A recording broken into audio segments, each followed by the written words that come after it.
Ya, yang kedua ketika usia Nabi 12 tahun, yang ketiga ketika beliau diangkat menjadi Rasul, yang keempat ketika beliau hendak di Isra Mi'rajkan. Nah kemudian yang keenam, yaitu keyakinan Ahlus Sunnah wal Jamaah bahwa Nabi dengan izin Allah Subhanahu wa Ta'ala bertemu dengan Allah dan melihat Allah. Nah ini pendapat diprotes keras oleh kalangan Mu'tazilah. Nah Mu'tazilah itu nggak terima kalau Nabi melihat Allah dalam peristiwa Isra dan Mi'raj. Jadi kalau besok ada yang menolak kebenaran peristiwa ini, itu pendapat Mu'tazilah. Termasuk Mu'tazilah juga mengatakan kalau Nabi itu Isra Mi'raj hanya dengan ruhnya saja, tanpa jasad. Jadi kalau kita dapetin pendapat semacam itu di tengah-tengah masyarakat kita, berarti itu bersumber daripada pandangan Mu'tazilah, bukan pandangan Ahlus Sunnah wal Jamaah. Dan yang ketujuh, yang tidak kalah pentingnya, Ahlus Sunnah wal Jamaah meyakini bahwa Nabi menerima perintah 50 waktu sholat, yang kemudian setelah Nabi meminta keringanan, akhir daripada keringanan yang diberikan oleh Allah Subhanahu wa Ta'ala menjadi 5 waktu sholat. Nah, yang persoalan ini diprotes oleh kalangan di luar Ahlus Sunnah wal Jamaah. Nah, soal ruh dan jasad kemarin kita sudah jawab lengkap dengan dalil pada hari Jumat yang lalu. Nah, soal 50 jadi 5 sudah belum minggu lalu? Belum. Nah, berarti hari ini yang akan kita uraikan. Minggu lalu, Jumat yang lalu maksudnya, kita sudah uraikan apa dalil-dalil dari Al-Quran maupun hadis Nabi yang menunjukkan bahwa Nabi Isra dan Mi'raj ruh dan jasadnya. Sudah kita urai, bahkan bukan sekedar kita urai, kita jawab juga satu persatu dalil-dalil yang dikemukakan oleh kalangan Mu'tazilah. Mu'tazilah juga punya dalil, bukan nggak punya dalil. Nah, apa dalilnya? Bagaimana jawabnya? Itu sudah kita uraikan pada hari Jumat yang lalu. Nah, sekarang kita fokus kepada 50 menjadi 5.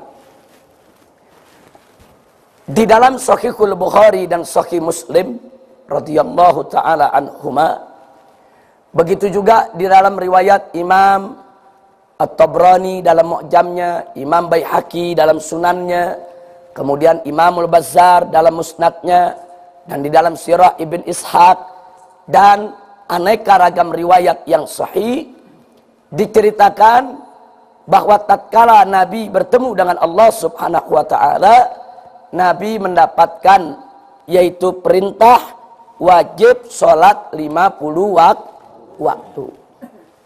Nah, ketika Nabi turun, saudara bertemu dengan Nabi Musa alaihis salam. Nabi Musa menanyakan apa yang beliau dapatkan dari Allah. Nah, diantaranya yang Nabi sampaikan adalah oleh-oleh yang dibawanya kewajiban sholat 50 waktu.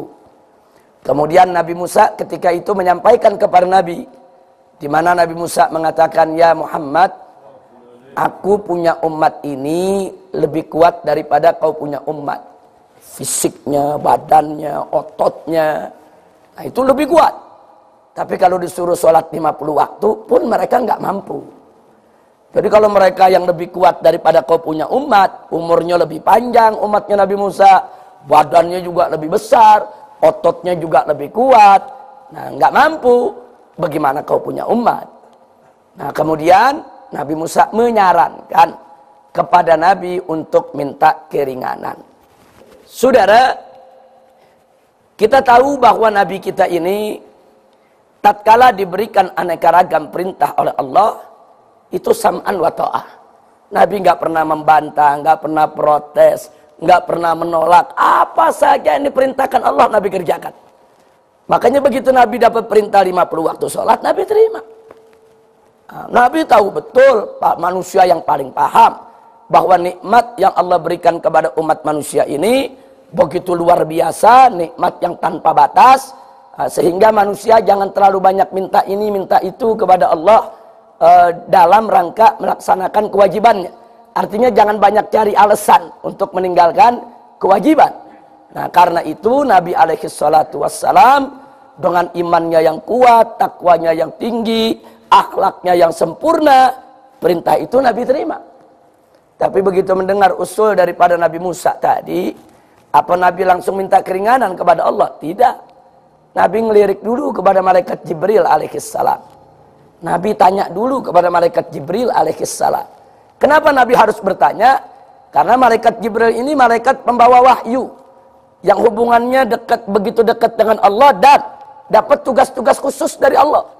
Jadi malaikat Jibril tahu betul mana wahyu-wahyu yang udah nggak boleh kita minta keringanan lagi, mana wahyu-wahyu yang masih boleh Nabi untuk minta keringanan, ya ikhwan.